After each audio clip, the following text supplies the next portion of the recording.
Bonjour. Alors, Rabbi Yosef, d'abord, la question que pose Nathanaël, après on pose la question dont on a parlé tout de suite. Écoutez bien. Nathanaël, il pose une question très intéressante. Il dit qu'il y a plein de gens qui font pas de kavod. Alors, la raison qu'il donne, c'est parce que je vais pas abîmer l'autre. C'est une fausse raison, ça marche pas.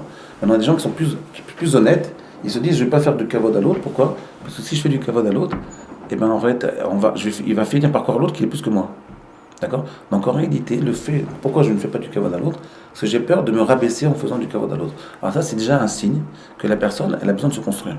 C'est-à-dire qu'il n'est pas encore construit. Sa personnalité, elle est encore un peu branlante, elle est un peu encore en pointillé.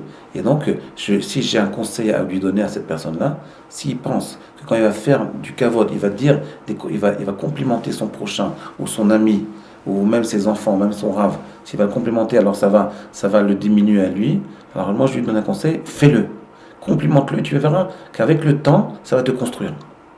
C'est tu commences à voir, parce que c'est quoi complimenter l'autre? C'est pas dire n'importe quoi, c'est essayer de trouver, de rentrer un peu dans la tête de l'autre, d'oublier un peu son ego et de voir qu'est-ce qu'il y a de positif chez l'autre et dis-le lui. Et à ce moment-là, tu vas voir qu'en réalité, non seulement tu ne te diminues pas, mais tu vas grandir de ça. Ça va te faire grandir. C'est ce qu'on a dit il y a 2 3 jours, c'est que tu développes le côté Neshama qui est en toi et tu deviens un plus grand homme.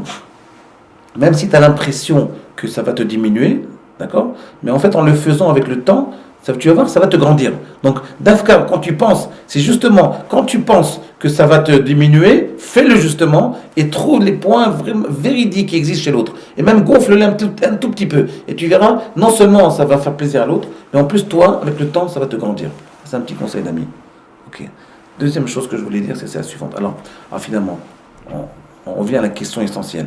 Quand je vais faire le texte, il dit Atava kina vakavod motzi met adam min haolam. Quand une personne développe en lui ses plaisirs sans limite, la jalousie et le kavod, il va sortir du monde. C'est-à-dire il va craquer, il va péter les plombs. Ok? Donc il ne faut pas faire du kavod parce qu'on va l'abîmer. Alors écoutez, d'abord, il faut bien faire attention à ce principe-là. Ça dépend avec qui on parle. Quand on parle avec un élève, quand on lui fait du kavod, quand on lui montre qu'on a de l'admiration pour lui, qu'on lui montre à notre élève ou à nos enfants qu'on a du respect pour eux, alors en réalité ça ne les abîme pas du tout, au contraire, ça les construit. Pourquoi? Parce que quand je dis à quelqu'un, moi je vois des fois très souvent des élèves, je leur dis, tu as une très bonne compréhension dans le texte. Ou à un autre je dis, tu as une très bonne compréhension en profondeur. Ou l'autre je dis, j'ai l'impression que tu as une mémoire phénoménale. D'accord? Qu'est-ce que je fais? Je lui permets de prendre conscience de qualités qu'il a, que lui-même, il n'a pas réalisées.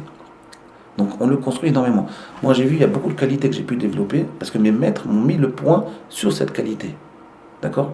Maintenant, si moi, je lui mets les points sur ses défauts, alors le type, il va être complètement bloqué, il va être complètement limité. Donc, il y a pas à mettre le point sur un défaut. À moins que vous avez tellement d'affection pour cet élève-là, que vous dites, voilà, j'ai senti que tu es un peu trop... Très souvent, moi, j'ai des élèves, j'ai l'impression que tu es un peu trop modeste. Ça veut dire que tu penses trop, tout le temps que tu es un bidon. Moi, je pense que tu devrais commencer à prendre conscience que tu as plein de qualités. Par exemple, il lui donner des exemples. Cette qualité, cette qualité, cette qualité. Alors, apprends à prendre conscience de ces qualités, oublie tes défauts. C'est vrai que tu as des défauts, mais oubliez, on n'est pas obligé de vivre sur ses défauts. On peut se concentrer sur ses qualités et permettre à son élève de mettre l'accent sur ses qualités et de l'aider ensemble à grandir. Je l'aide à grandir. Vous voyez, ça, c'est comme ça donc on n'abîme pas l'autre en lui faisant ça. Maintenant, si vous parlez avec votre rave et vous dites, ouais, vous êtes très intelligent, mon rave, c'est un peu vexant. Parce qu'on ne dit pas à un rave, tu es très intelligent. C'est pour qui tu te prends, toi. Qui tu es pour dire à ton rave, tu es très intelligent. D'accord? Imaginez, Rabbi Yosef, vous allez voir Ashtelma, vous lui dites, oh, vous êtes vraiment fort, hein. Ça fait rigoler, vous voyez. Alors, c'est presque... c'est presque... Oui, c'est suspect même. C'est presque suspect, parce que vous êtes un peu... c'est suspect, quoi. Donc, on ne fait pas ça. Alors, ce dont on parle, ce qui reste comme problème, c'est quand vous parlez à quelqu'un comme vous, du même niveau que vous, du même âge que vous, avec qui vous êtes un peu amis, vos amis, d'accord? Alors, comment on fait avec ses amis? Comment on fait avec ses amis? Alors, Nathan, comment on fait? Alors, avec ses amis, je vais vous dire, il faut aussi faire des compliments. Maintenant, ça dépend comment on les fait. Si il y a des compliments qui sont très négatifs, vous dites, pshit, waouh, un peu en se moquant de lui, hein, ça c'est sûr qu'il ne faut pas faire. Non, de quoi on parle? Moi, je suis persuadé qu'entre amis, on peut énormément s'aider. Le texte, il dit dans Pierre Kavod, il dit, Kne lecha chaver. C'est quoi Kne lecha chaver? Achète-toi un ami. C'est achète-toi un ami. Ça veut dire que un ami, c'est quelqu'un qu'on doit aider à grandir dans ses points négatifs. Moi, je vois très souvent, il y a des amis qui m'ont aidé, par exemple... Comment ? Point positif. Je vais vous donner un exemple. Quand j'ai commencé à enseigner il y a 18 ans, 19 ans, j'avais un ami qui m'a dit, et je voyais que j'avais du mal au début. La première année, j'avais du mal parce que j'étais trop, je refaisais les sirops de Rav Wolbe. Je ne disais pas ce qu'il disait exactement, mais je parlais comme lui. La même façon, l'extériorité, c'était un peu comme Rav Wolbe. Ouais, j'avais 32 ans, 30 ans, je pense. Alors, ça ne marchait pas trop. Les élèves, ils écoutaient, c'était un peu original pour eux, mais bon, ça ne les intéressait pas énormément.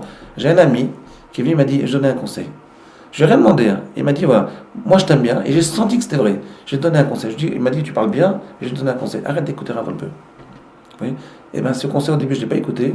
Et après quelques jours, je me suis dit, mais peut-être il a raison. Parce que j'ai senti qu'il disait ça pour mon bien. Et pendant une période, j'ai arrêté d'écouter Rav Wolbe. J'étais avec lui, j'étudiais avec lui, Révolta un peu, mais j'ai arrêté d'écouter dans les sirotes. Et ça m'a beaucoup aidé. Ça m'a permis de me développer moi-même. Vous voyez, c'était un conseil qui était mis. Ce conseil, quand il me l'a donné avec un compliment. Sinon, je n'aurais peut-être pas accepté ce conseil. Oui. Donc, même à vos amis qui ont le même niveau que vous pouvez voir, par exemple, dans certains domaines, vous pouvez essayer de l'aider. Par exemple, si vous voyez votre meilleur ami, il ne s'entend pas du tout avec sa femme, et tu lui dis arrête d'être un voyou avec ta femme, arrête, il n'écoutera jamais. Arrête de crier à ta femme devant tout le monde, et ça ne marchera pas. Arrête quelqu'un, par exemple, une fois, il m'avait dit oui, non, mais c'est pas comme ça qu'on prie, c'est pas comme ça. On ne va pas écouter des conseils pareils. On ne peut pas. Il faut que quand vous donnez un conseil, quand vous faites une critique à quelqu'un, quand même vous lui donnez un compliment, il faut savoir le faire avec finesse, vous voyez, avec affection. Et à ce moment-là, peut-être doucement, ça passe avec le temps. Vous voyez. Et donc, quand vous faites un compliment, quand vous montrez des marques de respect à votre ami, d'accord, alors il faut chercher les points qui sont un peu faibles chez votre ami. Tu sais qu'il y a certains domaines où tu es très puissant. Et c'est très souvent, la personne, elle ne le sait pas elle-même. Parce que personne ne lui dit. Vous savez qu'il y a très peu de gens qui font des compliments. Les gens de 30 ans, 40 ans, 50 ans, 60 ans, entre copains, il y a très très peu de gens qui se font des compliments.